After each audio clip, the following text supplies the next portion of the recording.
প্ৰশ্ন কৰিব খুজিছোঁ মুখ্যমন্ত্ৰীৰ পত্নীয়ে লোৱা এই মাটিবোৰ মন্ত্ৰীবোৰে লোৱা মাটিবোৰ এইবোৰ কেতিয়া উচ্ছেদ হ'ব এইবোৰ প্ৰশ্ন অসমৰ মুখ্যমন্ত্ৰীয়ে দিব লাগে আৰু এই কামৰ মুখ্যমন্ত্ৰীয়ে কৰা এই অতি গৰ্হিত নিন্দনীয় কামৰ আমি তীব্ৰ ভাষাৰে গৰিহণা দিছোঁ অসমৰ খিলঞ্জীয়া মানুহৰ ওপৰত তেওঁলোকৰ যি অধিকাৰ এই অধিকাৰ কাঢ়ি ল'বলৈ চৰকাৰখনে যিবোৰ কাম কাজ কৰিছে সেই কাম কাজৰ এটা নিদৰ্শন কাৰণ আম্বানী আদানীক হাজাৰ হাজাৰ বিঘা মাটি দিছে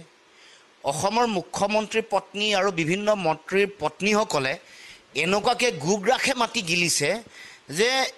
এই গোটেই প্ৰক্ৰিয়া চলি থকাৰ মাজতে কিন্তু খিলঞ্জীয়া যিসকল মানুহ আছে যিবোৰ মানুহে ইয়াত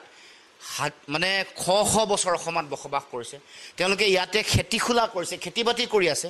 আৰু সেই তেনেকুৱা এগৰাকী খিলঞ্জীয়া মানুহ চেতিয়া ডাঙৰীয়ানীক তেওঁৰ যি মানে খেতি পথাৰ তেওঁৰ যি কঠীয়া পাৰি থোৱা জেগা সেই কঠীয়া ডাঙৰ হোৱা কঠীয়া এটা দুটা দিন তেওঁলোকে আহ্বান জনাইছিলে যে দুটা এটা দিন সুযোগ দিয়ক কঠীয়া আমি উঠাম আৰু ৰাতিও আমি কঠীয়া উঠাইছোঁ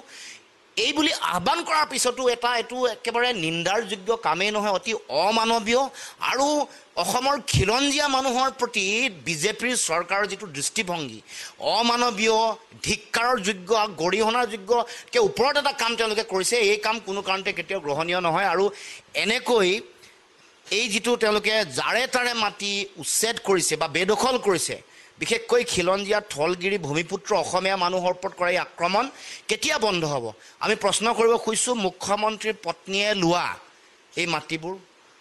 মন্ত্ৰীবোৰে লোৱা মাটিবোৰ এইবোৰ কেতিয়া উচ্ছেদ হ'ব এইবোৰ প্ৰশ্ন অসমৰ মুখ্যমন্ত্ৰীয়ে দিব লাগে আৰু এই কামৰ মুখ্যমন্ত্ৰীয়ে কৰা এই অতি গৰ্হিত নিন্দনীয় কামৰ আমি তীব্ৰ ভাষাৰে গৰিহণা দিছোঁ আৰু এনেকৈ খিলঞ্জীয়া মানুহৰ ওপৰত খিলঞ্জীয়া মানুহৰ মাটি ভেটিৰ ওপৰত কৰা আক্ৰমণ বন্ধ কৰিব লাগিব এই সকিয়নি অসমৰ মুখ্যমন্ত্ৰীক আমি